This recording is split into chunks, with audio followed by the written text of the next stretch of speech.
Venezuela crossed the line near a U.S. aircraft carrier, and no one is talking about what it really means. Let me take you back to July 17, 2024. A Venezuelan patrol boat, the Niguata, closes within 100 yards of the USS George Washington, a Nimitz-class aircraft carrier conducting routine operations in international waters off the coast of Colombia. The U.S. Southern Command calls it unsafe and unprofessional. The Pentagon issues a stern statement.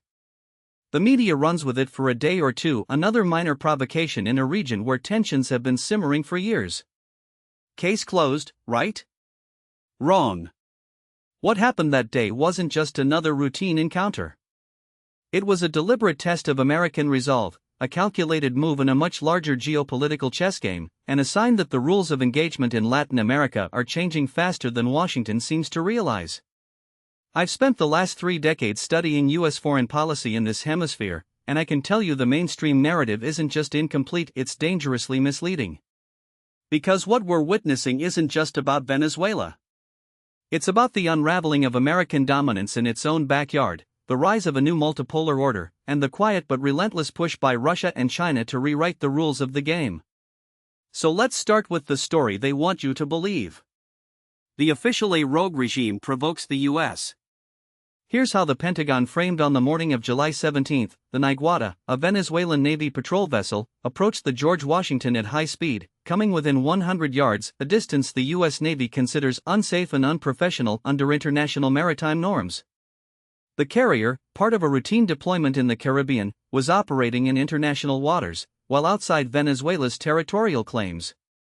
The Venezuelan government, led by Nicolas Maduro, dismissed the incident as routine naval operations, but U.S. officials weren't buying it. Admiral Craig Fowler, then commander of U.S. Southern Command, called it another example of the Maduro regime's destabilizing behavior. The media ran with the Pentagon's version. The New York Times described it as a reckless provocation by a regime increasingly isolated on the world stage.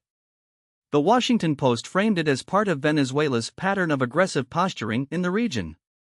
Even some Latin American analysts chimed in, arguing that Maduro was simply trying to rally domestic support by picking a fight with the U.S. The message was this was another chapter in the long saga of a failing state lashing out at its more powerful neighbor. But there's a problem with this narrative. It ignores the content, ignores the timing. And most importantly, it ignores the fact that Venezuela isn't acting alone. Deconstructing the what they're not telling you. Let's start with the basics. The Niguata isn't some rusty old fishing boat. It's a modern patrol vessel, built in Spain and delivered to Venezuela in 2011, part of a fleet that, despite years of economic collapse, still receives maintenance and upgrades from Russia and China. The ship's crew wasn't some ragtag group of conscripts, they were trained by Russian naval advisors, part of a quiet but steady military cooperation program that's been existing since 2019. And here's the George Washington wasn't just operating in international waters. It was conducting joint exercises with the Colombian Navy, a country that Venezuela has accused, with some justification, of hosting U.S. military assets aimed at regime change. Now, let's talk about the timing. This incident didn't happen in a vacuum. It came just weeks after the U.S. imposed fresh sanctions on Venezuela's oil sector, targeting commies involved in shipping Venezuelan crude to China. It came days after Maduro's government announced a new anti-imperialist military doctrine, one that explicitly names the U.S. as a direct threat and calls for closer cooperation with Russia and Iran. And it came on the heels of a high-level meeting in Moscow between Venezuelan and Russian defense officials, where they discussed deepening strategic partnership in the face of U.S. aggression.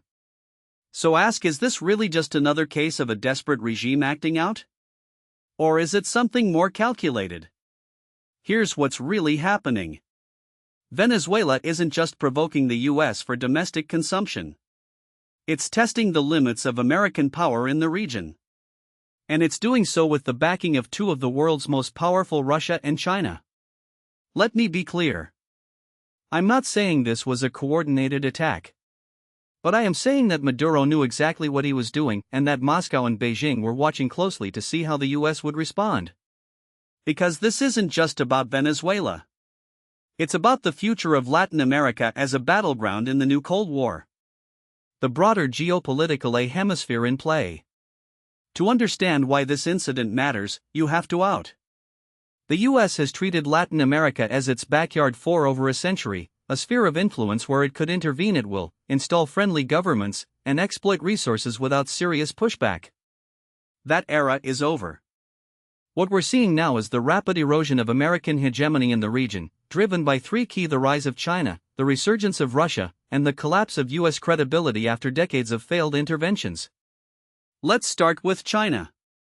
Over the last 2 decades, Beijing has methodically replaced the US as the dominant economic power in Latin America. Chinese trade with the region has grown from $12 billion in 2000 to over $450 billion today. China is now the top trading partner for Brazil, Chile, Peru, and Argentina. It's the largest lender to Ecuador, Venezuela, and Bolivia. And it's making major inroads in infrastructure, technology, and, critically, military cooperation. In 2023 alone, China signed defense agreements with Argentina, Bolivia, and Nicaragua, while exiting its military ties with Venezuela and Cuba. Russia, meanwhile, has taken a different approach. While China focuses on economics, Russia is playing the long game in security. Since 2014, Moscow has signed military cooperation deals with Nicaragua, Cuba, Venezuela, and Bolivia. It's sold advanced weaponry to Venezuela, including S-300 air defense systems and Su-30 fighter jets. It's established a permanent military presence in Nicaragua, where Russian advisors train local forces. And it's used Venezuela as a staging ground for intelligence operations, including the deployment of nuclear-capable bombers to the Caribbean in 2018, a move that sent shockwaves through Washington. Now, here's where it gets interesting. The US has spent the last 20 years obsessing over the Middle East, pouring trillions of dollars into wars in Iraq and Afghanistan while its rivals quietly exited their influence in its own hemisphere. And now, those rivals are making their move. The incident with the Niagara wasn't just a provocation. It was a signal. A signal that Venezuela, with Russian and Chinese backing, is willing to challenge US naval dominance in the Caribbean. A signal that the rules of engagement in Latin America are changing. And a signal that the US can no longer take its dominance in the region for granted. Military and strategic: the risks of escalation. Let's talk about the military side of this. The George Washington is a floating fortress, a 100,000-ton behemoth capable of launching 90 aircraft, including F/A-18 Super Hornets and E-2 Hawkeye early warning planes. It's escorted by a carrier strike group that includes guided missile cruisers, destroyers, and attack submarines. In a direct confrontation, the Venezuelan Navy wouldn't stand a chance. But that's not the point is that Venezuela doesn't need to win a conventional war. It just needs to make life difficult for the US in its own backyard. And that's exactly what it's doing. Consider Venezuela has been quietly building up its asymmetric warfare capabilities. With Russian help, it's developed a network of coastal defense systems, including anti-ship missiles and mobile radar units. It's exited its drone fleet, including Iranian-made models capable of precision strikes. And it's trained its forces in hybrid warfare tactics, cyberattacks, sabotage, and guerrilla operations designed to wear down a superior adversary. Now, imagine this: the US imposes a naval blockade on Venezuela to enforce oil sanctions. Venezuela responds by mining its coastal waters, deploying fast attack boats, and using drones to harass US ships. Russia and China provide intelligence and logistical support. Iran sends advisors. Suddenly, the US is bogged down in a low-intensity conflict in the Caribbean, with no clear exit strategy. This isn't some far-fetched scenario. It's exactly what happened in the 1980s during the tanker war in the Persian Gulf, when Iran and Iraq attacked oil shipments, forcing the US to intervene. The difference? Back then, the US was the undisputed superpower. Today, it's facing a multipolar world where its adversaries are far more capable and far more willing to challenge it. And here's the US military isn't prepared for this. The Pentagon's focus has been on great power competition with China and Russia in the Indo-Pacific and Eastern Europe. Latin America has been an afterthought. The Southern Command, which oversees US military operations in the region, has been chronically underfunded. And the US Navy, already stretched thin by deployments in the Pacific and Middle East, would struggle to sustain a prolonged presence in the Caribbean. So when the Niagara approached the George Washington, it wasn't just a reckless move. It was a test. A test of U.S. resolve, U.S. capabilities, and U.S. willingness to escalate. And so far, the U.S. has failed that test. The domestic political why Washington can't afford to ignore this. Now, let's talk about politics. Because this isn't just about geopolitics. It's about elections, voter bases, and the internal dynamics of American power. The Biden administration has been walking a tightrope on Venezuela. On one hand, it's maintained Trump-era sanctions, targeting Maduro's regime for human rights abuses and election fraud. On the other hand, it's engaged in back-channel negotiations, offering limited sanctions relief in exchange for democratic concessions. The problem? Neither approach is working. Maduro has no incentive to negotiate. Why? Because he knows the U.S. is divided. The Republican Party, led by figures like Marco Rubio and Ted Cruz, has taken a hardline stance, pushing for regime change and even military intervention. The Democratic Party, meanwhile, is split between progressives who want to ease sanctions and centrists who want to maintain pressure. The result?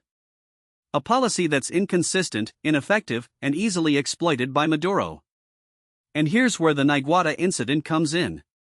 For the Biden administration, the last thing it needs is a foreign policy crisis in the run-up to the 2024 election. The White House is already facing criticism over its handling of Ukraine, Israel, Gaza, and Taiwan. The last thing it wants is another flashpoint, especially one in its own hemisphere. But Maduro knows this.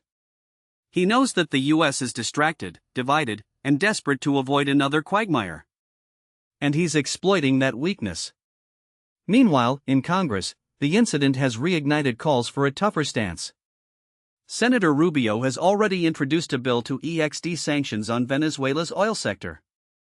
Representative Mike Waltz, a former Green Beret, has called for a naval quarantine of Venezuela. And in the Pentagon, there are whispers about a more aggressive posture, including the possibility of preemptive strikes on Venezuelan military assets.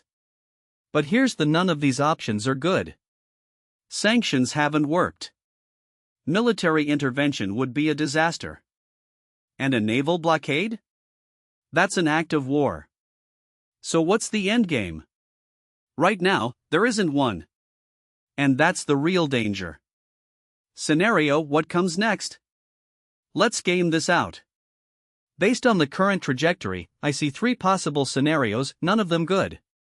Scenario 1, the best case, controlled escalation. In this scenario, the U.S. responds with a mix of diplomatic pressure and limited military posturing. It increases naval patrols in the Caribbean, conducts joint exercises with Colombia and Brazil, and imposes targeted sanctions on Venezuelan military officials. Maduro, facing economic pressure and internal dissent, backs down, but only temporarily. The status quo remains, with Venezuela continuing to flirt with Russia and China while avoiding direct confrontation with the U.S. This is the least bad outcome. But it's also the least likely. Why? Because Maduro has no reason to back down. As long as he has Russian and Chinese support, he can afford to keep pushing the envelope. Scenario 2, the most likely, a new Cold War in the Caribbean. In this scenario, the U.S. and Venezuela enter a prolonged standoff, with both sides engaging in tit-for-tat provocations. Venezuela conducts more unsafe intercepts of U.S. ships. The U.S. responds with cyber attacks, covert operations, and exted sanctions. Russia and China increase their military and economic support for Venezuela, turning the country into a proxy battleground. The result? A low-intensity conflict that drags on for years, destabilizing the region and draining U.S. resources. This is the most likely outcome because it's the path of least resistance. Neither side wants a full-scale war, but neither side is willing to back down. And in the meantime, the U.S. loses influence in Latin America while its rivals gain ground. Scenario 3, the worst case, direct confrontation. In this scenario, a miscalculation leads to a direct clash. A Venezuelan drone strikes a U.S. ship. A U.S. airstrike hits a Venezuelan military base. Russia deploys advisors to Venezuela, escalating the conflict. Before long, the U.S. is bogged down in a regional war, with no clear exit strategy. This is the nightmare scenario. And while it's the least likely, it's not impossible. History is full of wars that started with a single miscalculation. Grand strategy: the decline of American hegemony. Let's take a step back. Because this isn't just about Venezuela.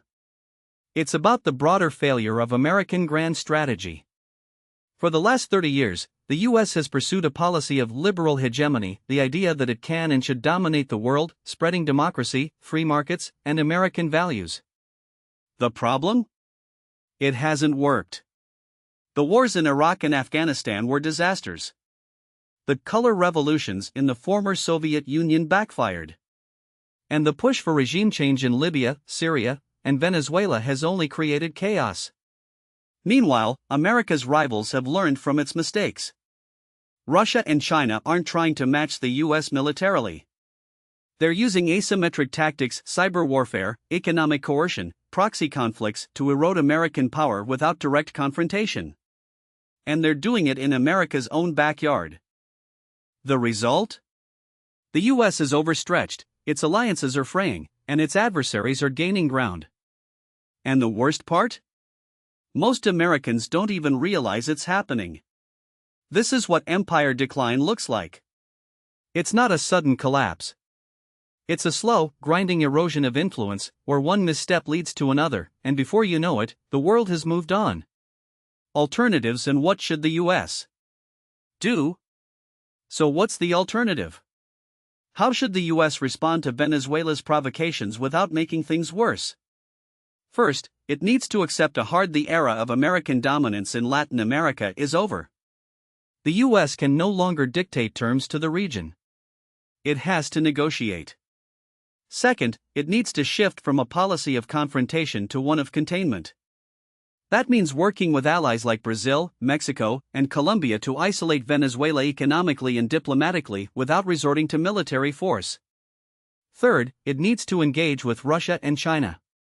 Not as adversaries, but as great powers with legitimate interests in the region. The U.S. doesn't have to like it, but it has to accept that Moscow and Beijing aren't going away. The goal should be to manage competition, not escalate it. Finally, it needs to invest in the region. Not with military bases, but with economic development, infrastructure, and trade. The U.S. has ceded Latin America to China economically. It's time to win it back. This isn't about being soft. It's about being smart. The alternative: escalation, confrontation, and ultimately war, is a recipe for disaster.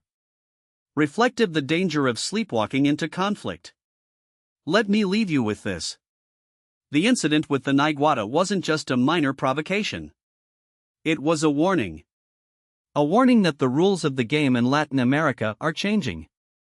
A warning that the U.S. can no longer take its dominance in the region for granted. And a warning that if we don't wake up, we could sleepwalk into a conflict we can't win.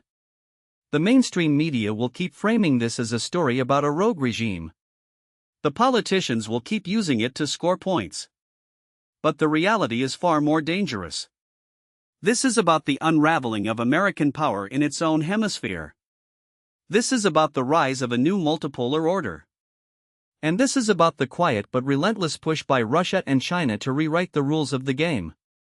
The question: what are we going to do about it?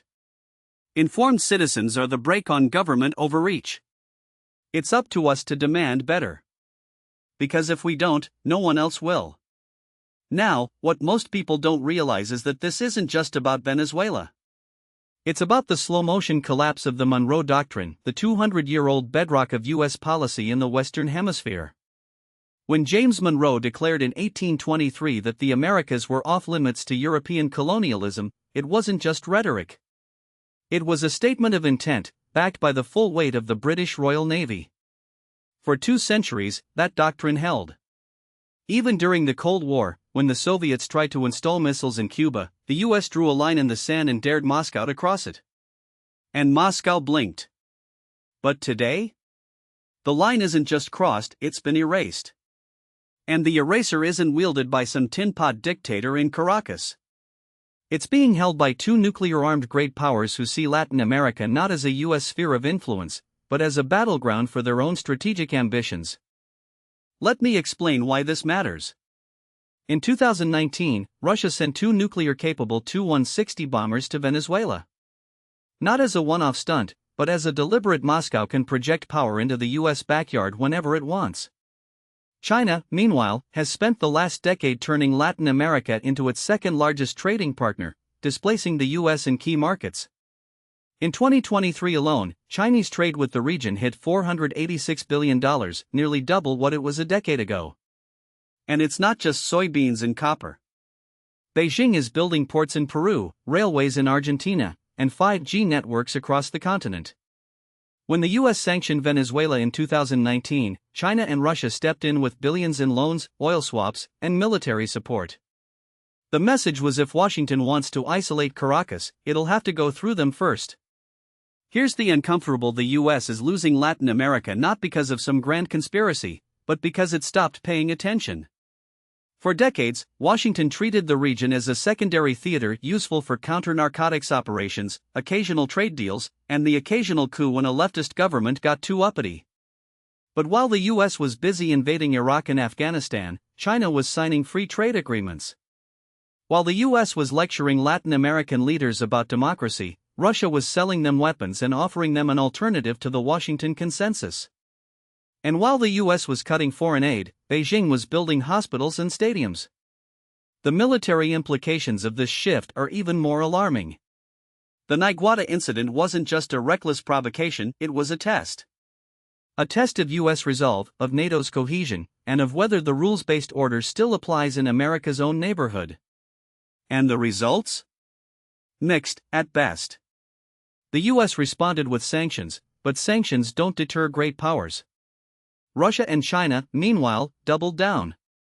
In 2020, Moscow sent military advisors to Venezuela to train Maduro's forces. In 2021, China began construction on a satellite tracking station in Argentina, a facility that, according to US intelligence, could be used to monitor US military communications. And in 2023, Iran started sending drones to Venezuela, turning the country into a forward operating base for Tehran's proxy networks in the Western Hemisphere. Now, you might be so what? Latin America has always been a mess. Why should we care? Because this isn't just about Venezuela. It's about the future of US power projection. The US Navy's ability to dominate the Caribbean and the Pacific depends on unchallenged access to key choke points, the AMA Canal, the Strait of Florida, the Gulf of Mexico. If Venezuela, with Russian and Chinese backing, can harass US ships with impunity, what's to stop them from doing the same in the South China Sea? Or the Black Sea? Or the Arctic? This isn't just a regional problem. It's a global one. And here's the US is running out of time to fix it. The 2024 elections in Venezuela, if they happen at all, will almost certainly be a sham. Maduro isn't going anywhere. Neither are his Russian and Chinese patrons. The longer the US clings to the fantasy that sanctions or regime change will solve this, the more entrenched the new status quo becomes. Meanwhile, the US military is stretched thin. The Navy is struggling to maintain its fleet size. The Air Force is flying 50-year-old bombers. And the Army is still recovering from 2 decades of counterinsurgency warfare. If the US wants to deter great power competition in its own hemisphere, it needs to start acting like it. So what's the play? First, the US needs to stop pretending that Latin America is a secondary theater. It's not. It's the front line. That means more than just sending a carrier strike group to the Caribbean for a few weeks. It means permanent presence, rotational deployments, joint exercises with allies, and a serious investment in regional defense capabilities. Brazil, Colombia, and Mexico are all potential partners, but they won't play ball if the US keeps treating them like junior partners. They want respect. They want investment. And they want a seat at the table. Second, the US needs to get serious about countering Chinese and Russian influence, not with military force, but with economic statecraft. The Biden administration's Build Back Better World initiative was a step in the right direction, but it's not enough. The US needs to offer Latin American countries a real alternative to Chinese loans and Russian weapons. That means more trade, more infrastructure investment, and fewer lectures about human rights. It also means working with Europe to create a unified front. The EU has its own interests in Latin America, and it's not in Brussels' interest to see the region become a playground for Beijing and Moscow. Third, the US needs to rethink its approach to Venezuela. Regime change is off the table. Sanctions aren't working. And military intervention is a non-starter. So what's left? Negotiation. Not with Maduro directly, he's too toxic, but with the factions within his government that might be willing to cut a deal. The US has done this before. In the 1980s, it negotiated with the Sandinistas in Nicaragua. In the 1990s, it worked with the FARC in Colombia. And in the 2000s, it struck a deal with Muammar Gaddafi. None of these were perfect, but they worked. The alternative endless confrontation only plays into the hands of Russia and China. Finally, the US needs to accept that the era of unipolarity is over. The world is multipolar now, and Latin America is no exception. That doesn't mean the US has to surrender its interests. It means it has to compete. And competition requires more than just military power. It requires diplomacy, economic leverage, and a willingness to engage with adversaries without conceding the game. Let me be, none of this is easy. The US political system is polarized, its foreign policy establishment is risk-averse, and its public is exhausted by 2 decades of war. But the alternative, sleepwalking into a new Cold War in the Western Hemisphere, is far worse. The Niigata incident wasn't just a warning. It was a wake-up call. The question is whether Washington is listening. Because if it isn't, the next time a Venezuelan warship crosses the line, it might not be a frigate. It might be a Russian submarine. And by then, it'll be too late. Now, what most people don't realize is that this standoff near the USS Harry S. Truman wasn't just a foreign policy crisis, it was a domestic one for Venezuela, too. And if we want to understand where this is headed, we need to look under the hood of Maduro's regime, because the real pressure isn't coming from Washington. It's coming from Caracas. Let me explain why this matters. Nicolas Maduro isn't just a dictator clinging to power, he's a man running a country that's collapsing in slow motion. Venezuela's economy has shrunk by nearly 80% since 2013, according to the IMF. Hyperinflation has made the bolivar worthless. Oil production, the lifeblood of the country, has plummeted from 3.5 million barrels a day in 1998 to barely 700,000 today. And yet, Maduro is still standing. How? Because he's mastered the art of survival in a system where loyalty is bought, not earned. Here's the uncomfortable: Maduro's regime isn't a monolith. It's a fragile coalition of military officers, corrupt officials, and a handful of civilian loyalists who know that if the system collapses, they all go down with it. The military, in particular, is the real power broker. The top brass, men like Defense Minister Vladimir Padrino Lopez and the head of the Strategic Operational Command, Remigio Ceballos, aren't ideologues.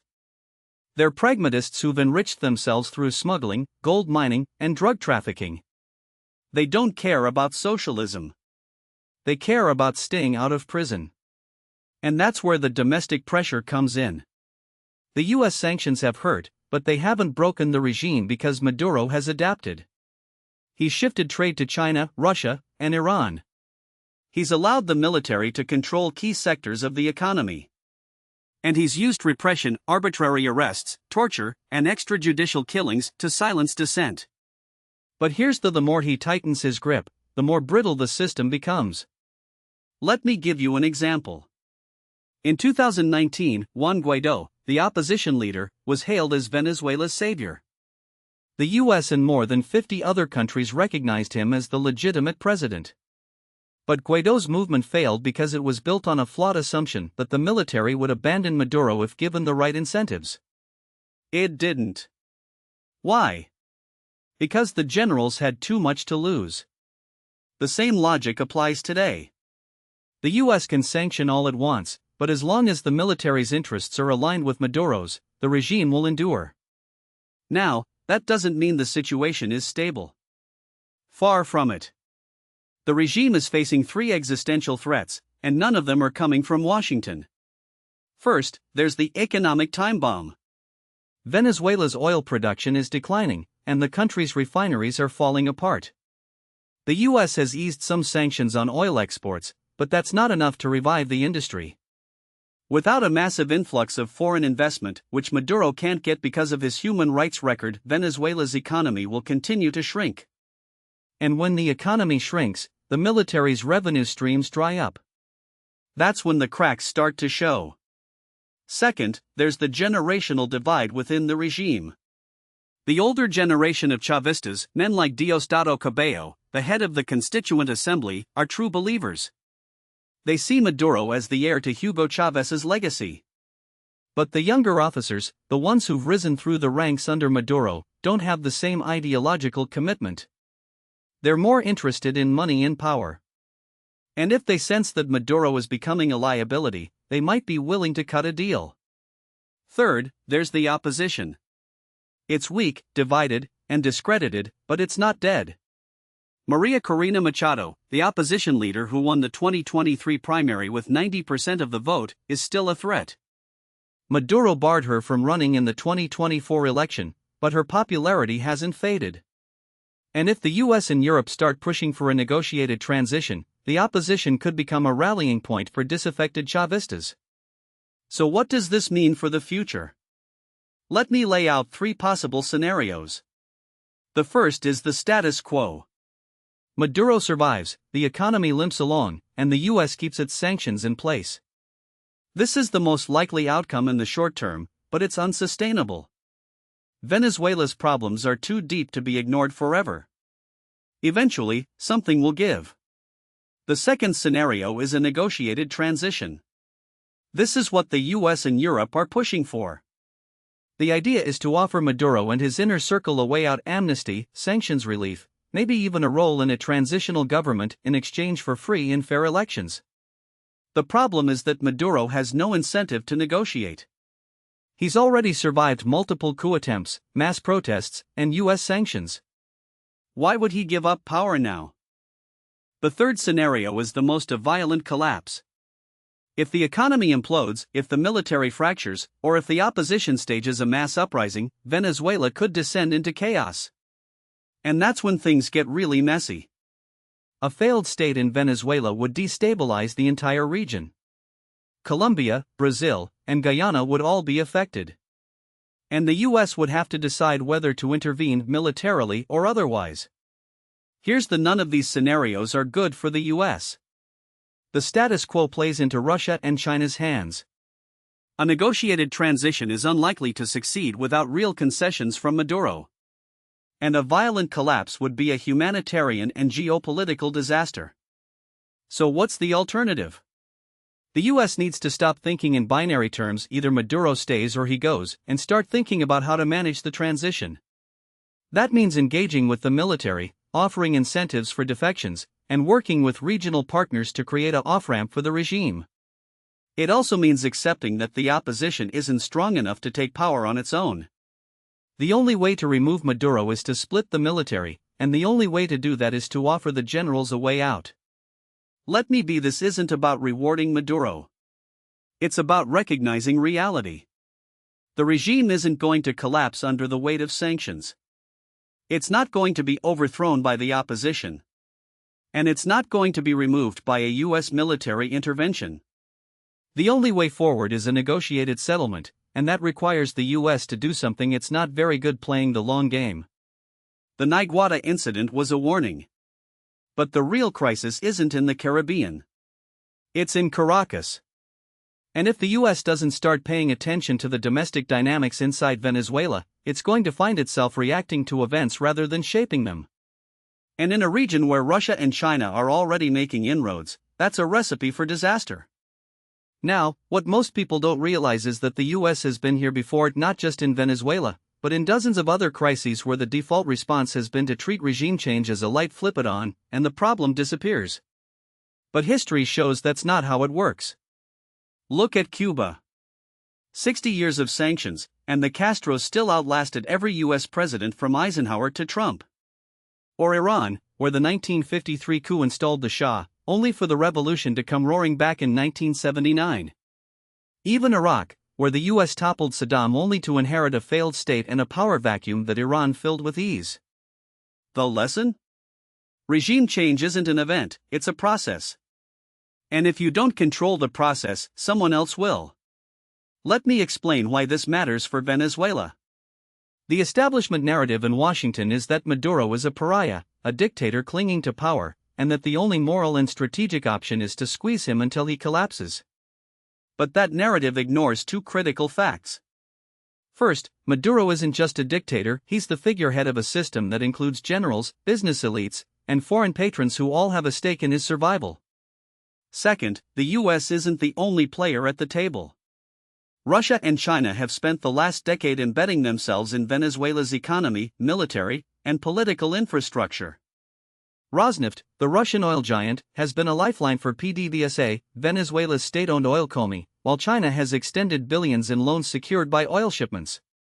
When the US sanctioned PDVSA in 2019, it wasn't just punishing Maduro, it was pushing Venezuela deeper into the arms of Moscow and Beijing. Here's the uncomfortable: the US has already lost the economic war.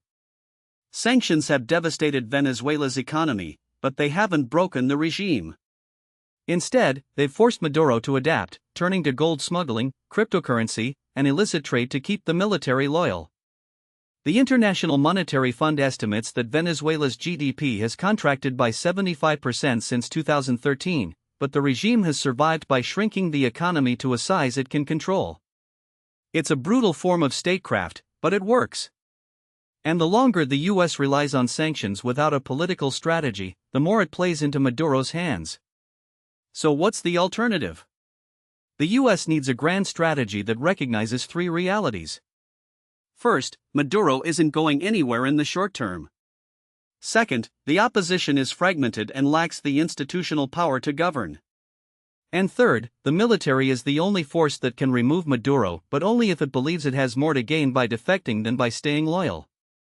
The first step is to stop treating Venezuela as a binary problem.